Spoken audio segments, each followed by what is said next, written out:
Ayanokoji Kiyotaka is the masterpiece of the White Room and one of the most intelligent characters to ever appear in an anime. A lot of people get one thing wrong about Ayanokoji's character, which is that he developed such overwhelming abilities solely due to innate talent. However, this is not the case. Rather, it's his methodical approach to daily habits and routines that sets him apart. Ayanokoji's genetic predisposition merely acted as an additional boost. So, how exactly would Ayanokoji's daily routine for maximum productivity and success look like in real life? In this video, I will break down Ayanokoji's daily routine into practical steps, which you can adopt today. Honestly, if you make a commitment to yourself to truly focus and absorb everything this video has to offer, you will never look back. So let's sit up straight, take a deep breath, and lock in.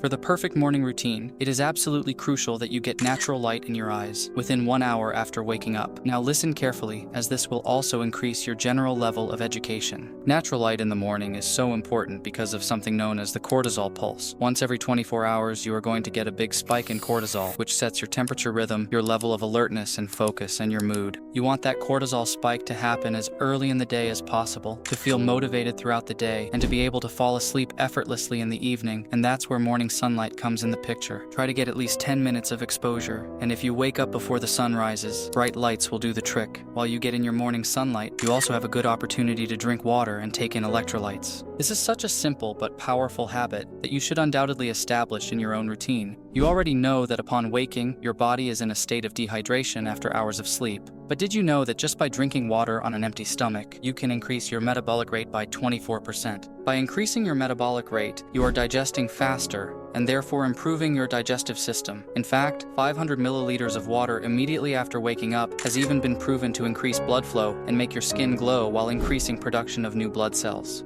However, your body needs more than just H2O to maintain proper hydration. It relies on certain charged minerals known as electrolytes to regulate the balance of fluids in and out of your cells through a process known as osmosis. That's why I recommend infusing your morning water with slices of citrus fruits or a pinch of Himalayan salt. Now you're ready for physical exercise. Doing your exercise in the morning is the superior choice because of multiple reasons. For one, there is a 25% greater drop in blood pressure at night after morning exercise, which activates the parasympathetic nervous system, leading to better sleep. On top of that, you will be way more consistent with your workouts, as they are done before other commitments can interfere. Which exercises you should do in particular depends on your individual goals. But if you want some inspiration, check out my recent video about Ayanokoji's workout routine. After that, take a cold shower. I know the last thing we want to do in the morning is to get in the cold, but the key is to start slowly from your legs upwards. If you are asking yourself if it's really worth it, then let me tell you, yes, it absolutely is. After you take a cold shower, there is a long arc release of dopamine and epinephrine. These two neurotransmitters will significantly increase your mood and motivation, so exposing yourself to the cold in the morning sets you up for a successful day where you actually feel like doing the hard work.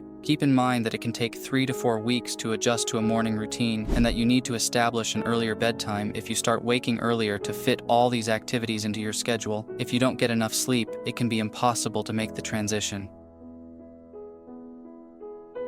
After this morning routine, you are ready for everything the day throws at you. You now probably either go to school, university, or to your workplace, so you are pretty restricted in what you can do here. My only recommendation is to watch my guide on how to focus like Ayanokoji, which will help you to finish whatever you are doing faster and better. Also, if you have some free time in your midday, you could check out my video on 5 habits that made Ayanokoji the masterpiece and pick out what fits in your schedule.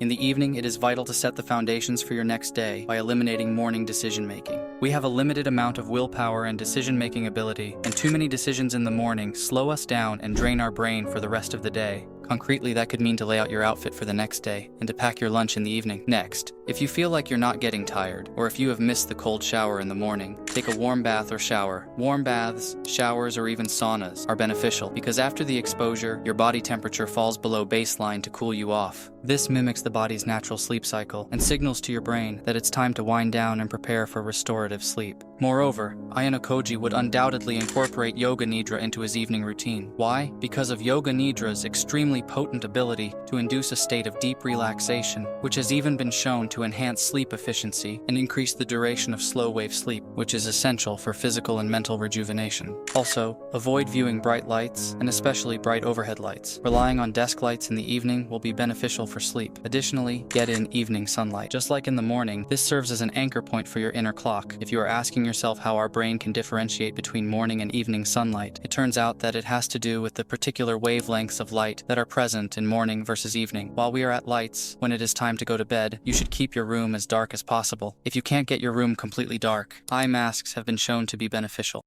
Your sleep time should enable you to do your morning routine while not being sleep deprived. However, the most important thing to keep in mind is that consistency is everything. It is better to always sleep 8 hours than to sometimes sleep 8 hours and sometimes 10 hours. If you keep consistent sleep and wake times, you synchronize your circadian rhythm, which will make the sleep you get more restorative. The key is to sleep harder, not more. Lastly, I recommend incorporating putting on medical tape on your mouth before sleep if you are sometimes breathing through your mouth, because nasal breathing is inherently more efficient and conducive to restful sleep than mouth breathing. When air passes through the mouth, it can create vibrations in the soft tissues of the throat, leading to snoring and potential interruptions in sleep quality. By preventing mouth breathing with medical tape, you will experience a reduction in snoring and a more uninterrupted night's rest. By the way, consider joining my Discord server to access various informational resources, such as a list of all the books mentioned in Classroom of the Elite's light novel, and to not miss out on the educational events we are planning at the moment.